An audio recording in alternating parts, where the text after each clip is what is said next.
अस्सलाम वालेकुम बेटा, this is your chemistry class. हम लोगों ने चैप्टर स्टार्ट किया हुआ है बायोकेमिस्ट्री, जिसमें हम लोगों ने कार्बोहाइड्रेट्स के बारे में डिटेल में देख लिया, ठीक है, उसके यूजेस सोर्सेज वो भी देख लिए।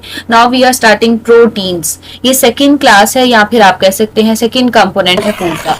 बेसिकली अगर मेन कंपोनेंट्स की बात की जाए ना, स्टार्टिंग में मैंने आपको अलग अलग कंपोनेंट्स दिखाए थे कि ये चीजें होती हैं, प्रोटीन्स, लिपिड्स, मिनरल्स, विटामिन, ये सारी चीजें हमें चाहिए होती है हमारी डाइट में। लाइकवाइज बेटा, अगर हमें कोई कह दे कि choose any 3 main components, major classes की बात करें या मेजर कंपोनेंट्स की बात करें, तो उसमें सबसे पहले आपके पास कार्बोहाइड्रेट्स आएगा, सेकंड नंबर पे आपके पास प्रोटीन्स आएगा और थर्ड नंबर पे हमारे पास आ जाता है बेटा लिपिड्स। ठीक है, तो 3 मेजर क्लासेस हैं या 3 मेन कंपोनेंट्स फूड के, आपको पता चल गए। ठीक है, उसके बाद हम बात कर लेते हैं कि ये जो प्रोटीन्स हैं ये हमारी बॉडी में कितने होते हैं। ऑलमोस्ट बेटा थाउजेंड्स की अमाउंट में डिफरेंट टाइप ऑफ प्रोटीन्स हमारी बॉडी में प्रेजेंट है। अब ये जब प्रेजेंट है तो कुछ ना कुछ करती तो होंगी ऑफ कोर्स। ठीक है, तो इसके जनरल हम फंक्शंस देख लेते हैं क्या करती हैं। They transport and store oxygen and nutrients, ये काम भी इनका ही है। यानी कि ऑक्सीजन वगैरह को कौन ट्रांसपोर्ट करता है, आपको पता है, आपने पढ़ा हुआ बेटा, हीमोग्लोबिन होता है, ग्लोबुलर प्रोटीन होती है, हीमोग्लोबिन प्रोटीन है असल में। ठीक है, वो क्या करती है, ऑक्सीजन को ट्रांसपोर्ट करती है। उसके अलावा हम कहते हैं कि प्रोटीन एज ए कैटलिस्ट भी काम कर रही होती है, आपकी बॉडी के सारे रिएक्शंस करा रही होती है। उसके अलावा they regulate many important systems in our bodies. Regulate करना, कंट्रोल करना, यानी एक तरह से कह रहे हैं कि मैनेज कर रहे होते हैं आपके बॉडी के सारे सिस्टम्स को। जो हार्मोन्स नहीं होते वो सारे के सारे प्रोटीन्स ही होते हैं आपकी बॉडी में। आपको पता है जितने भी रिएक्शंस हो रहे होते हैं उनमें एंजाइम्स इन्वॉल्व होते हैं, एंजाइम्स भी प्रोटीन्स हैं। कुछ ना कुछ रिलीज हो रहा है, सिक्रीशंस है, हार्मोन्स प्रोड्यूस हो रहे हैं, वो भी क्या है, प्रोटीन्स है। तो इस हवाले से अगर देखा जाए तो प्रोटीन्स जो है they are playing a kind of major role in your body. ठीक है, नेक्स्ट पेज बच्चे आपका पेज है, नेक्स्ट पेज पे टर्न करते हैं। प्रोटीन्स के बारे में उन्होंने वेट के बारे में बताया। अच्छा, सबसे पहले बात आ जाती है कि प्रोटीन क्या, वो जैसे आप लोगों ने पढ़ा कि कार्बोहाइड्रेट के बारे में मोनोसेक्राइड होते हैं, ओलिगो होते हैं, पॉलीसेक्राइड्स होते हैं। अब अगर आप प्रोटीन्स की बात करें ना, दे आर पॉलीमर्स। ठीक है, ऐसा नहीं है कोई एक यूनिट है, बहुत ज्यादा छोटे छोटे यूनिट्स आपस में कंबाइन करते हैं, बॉन्डिंग करते हैं। वहां पे आपने ग्लाइकोसिडिक बॉन्ड देखा था। ठीक है, यहाँ पे भी कोई ना कोई बॉन्ड बनेगा जिसके बॉन्ड की वजह से क्या बन जाती है, फिर प्रोटीन्स। तो बेटा आपस में मिलते कौन है, वहां पे मिल रहे थे ग्लूकोज वगैरह, मोनोसेक्राइड आपस में मिलते थे। यहाँ पे बेटा अमाइनो एसिड के यूनिट्स जो है they combine together and form proteins बनाते हैं। क्लियर है। अब वहां पे बेटा हमने बात की थी कि कार्बोहाइड्रेट्स, जैसे कि अगर पॉलीसेक्राइड की बात करें, वो बने हैं मोनोसेक्राइड से मिलके। अगर उनको हाइड्रोलाइज किया जाए तो उनमें से निकलता क्या है, मोनोसेक्राइड ही निकलते हैं ना। लाइकवाइज बेटा अगर प्रोटीन को हाइड्रोलाइज किया जाए तो इसमें से भी क्या निकलेंगे, अमाइनो एसिड्स ही निकलेंगे। अब प्रोटीन्स की डेफिनेशन की बात कर लें तो proteins are complex nitrogenous substances that produce amino acids on complete hydrolysis. जब इनकी कंप्लीट हाइड्रोलिसिस हो जाती है तो हमारे पास आ जाते हैं अमाइनो एसिड्स, और ये नाइट्रोजनस सब्सटेंसेस हैं, इट मींस इनमें नाइट्रोजन भी प्रेजेंट होगा। बेटा सबसे पहले अक्सर ही ना, मतलब ये वाला वर्ड बहुत यूज होता है, building blocks of proteins. Proteins के बिल्डिंग ब्लॉक्स क्या है, प्रोटीन्स की ईंटें क्या हैं, ठीक है, वो क्या है, अमाइनो एसिड जिससे मिलके वो बने हुए हैं। तो ये पीछे चला जाता है।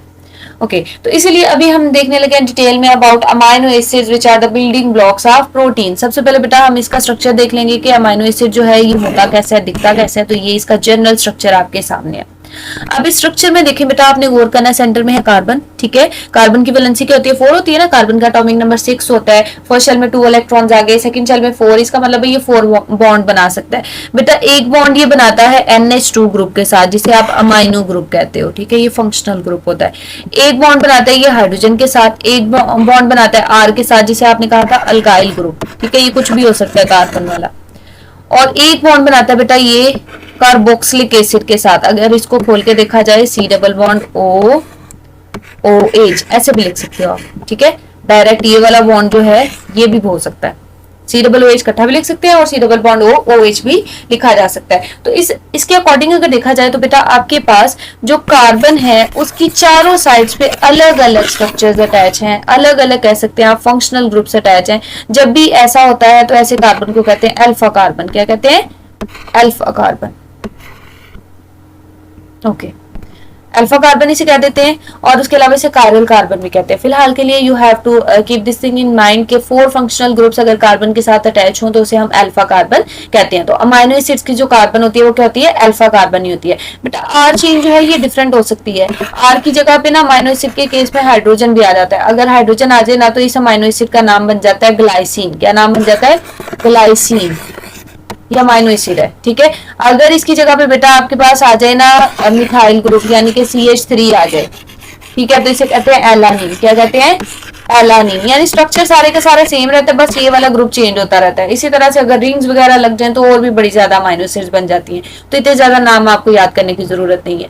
अमाइनो एसिड आपने देख लिया, उसके स्ट्रक्चर में 4 ग्रुप्स अटैच हैं। आर ग्रुप को जो है वेरिएबल ग्रुप कहते हैं, वहां पे कुछ भी अटैच हो सकता है। अगर कुछ भी अटैच होगा तो फिर अमाइनो एसिड का नेम भी चेंज हो जाएगा। अब बात आती है बेटा अमाइनो एसिड्स की टाइप्स की। अमाइनो एसिड्स होती है ना 20 डिफरेंट टाइप्स की होती हैं, जो कि आपस में कंबाइन करती रहती है और अलग अलग तरह के प्रोटीन्स बनाती रहती है। अब बेटा इन 20 में से 10 अमाइनो एसिड ऐसी हैं जो कि हमारी बॉडी खुद बनाता है, खुद ब खुद बॉडी के अंदर प्रोड्यूस होती रहती है, बनती रहती है, ठीक है। और 10 अमाइनो एसिड ऐसी हैं जो कि हम बाहर डाइट से लेते हैं। अब वो होता है ना एक, वो क्या जो भी कहते हो आप इसे, कि घर की मुर्गी दाल बराबर या जो भी है, यानी घर में जो चीजें होती है ना वो आपको ऐसे लगता है कि जरूरी नहीं है, लेकिन बाहर जो चीजें होती है ना वो आपको बड़ी एसेंशियल लग रही होती है, जरूरी लग रही होती है। तो जो चीजें आप बाहर से लेते हैं ना 10 अमाइनो एसिड जो कि आपको डाइट में लेनी पड़ती है बाहर से, उन्हें कहते हैं एसेंशियल अमाइनो एसिड्स। क्या कहते हैं? एसेंशियल, बहुत जरूरी है। और जो आपकी बॉडी में ऑलरेडी प्रेजेंट होने क्या कहते हैं? Non essential amino acid. इसको आपने ये नहीं समझ लेना कि भाई इनका कोई काम ही नहीं है, काम है। ऑफ कोर्स ये भी प्रोटीन्स बनाती हैं सारी की सारी, लेकिन ये कि जो चीज आपके पास होती नहीं है ना वो आपको बाहर से लेनी पड़ती है, तो आपके लिए जरूरी बन जाती है। इसीलिए इसको कैटेगराइज किया गया कि ये क्या है? Essential amino acid that we take in our diet. ठीक हो गया? तो ये है आपके पास बेटा प्रोटीन जो है अमाइनो एसिड से मिलकर बनी हुई है। अमाइनो एसिड जो होती है 20 टाइप्स की होती है, कुछ एसेंशियल होती है, कुछ नॉन एसेंशियल होती है। और आपने इसका स्ट्रक्चर भी देख लिया, इसमें 2 फंक्शनल ग्रुप मेन है, एक है अमाइनो ग्रुप और दूसरा है कार्बोक्सिलिक ग्रुप। ठीक है, अब ये आपस में मिलेगा, यही वाले स्ट्रक्चर ना अलग अलग तरह के सेम यही आपस में मिलते रहेंगे।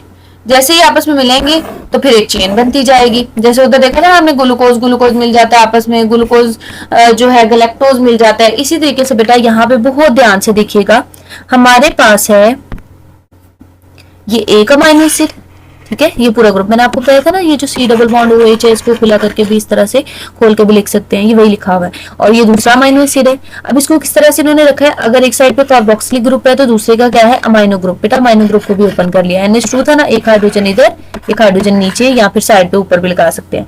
अब यहाँ पे क्या होगा, ये इस तरह से ओपन करने की वजह क्या है कि वाटर एलिमिनेट करता है। यहाँ से एक का हाइड्रोजन, अमाइनो ग्रुप का हाइड्रोजन जाता है और कार्बोक्सिलिक ग्रुप का OH ग्रुप जाता है, जो कि क्या बना देता है? वाटर निकल जाता है फिर यहाँ से। उधर भी जब आपने बेटा ग्लाइकोसिडिक लिंकेज देखा था ना, तो उसमें भी आपने यही चीज देखी थी कि 2 आपस में मिलते हैं और क्या निकलता है? वाटर। इधर भी 2 अमाइनो एसिड्स आपस में मिलेंगी और क्या निकलेगा? वाटर।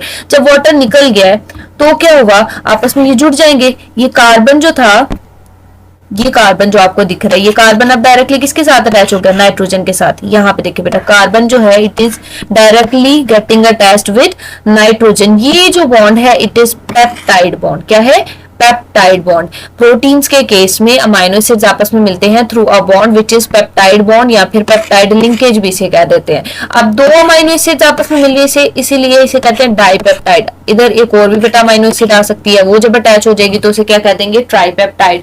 तो इस तरह से आपके पास ये पेप्टाइड बॉन्ड आ गया। समटाइम बेटा पेप्टाइड बॉन्ड ना इतना आपको दिखाते हैं, ये सारे का सारा इधर से लेके इतना सारे का सारा क्या है? Peptide bond. तो आपने कंफ्यूज नहीं होना, ये भी पेप्टाइड बॉन्ड है। और अगर इसको ओवरऑल देखें तो इसमें ये वाले दोनों फंक्शनल ग्रुप्स आ रहे हैं। अब अगर आप बेटा डाइपेप्टाइड को देखते हो तो इसकी एक साइड पे अभी भी अमाइनो ग्रुप फ्री है, दूसरी साइड पे इसलिए कार्बोक्सिलिक ग्रुप फ्री है। इसका मतलब है ये फर्दर आपस में अटैच हो सकते हैं। इसी एबिलिटी की वजह से हम कहते हैं ये अमाइनो एसिड्स आपस में मिलते रहते हैं और चेन्स की चेन्स बनाते रहते हैं।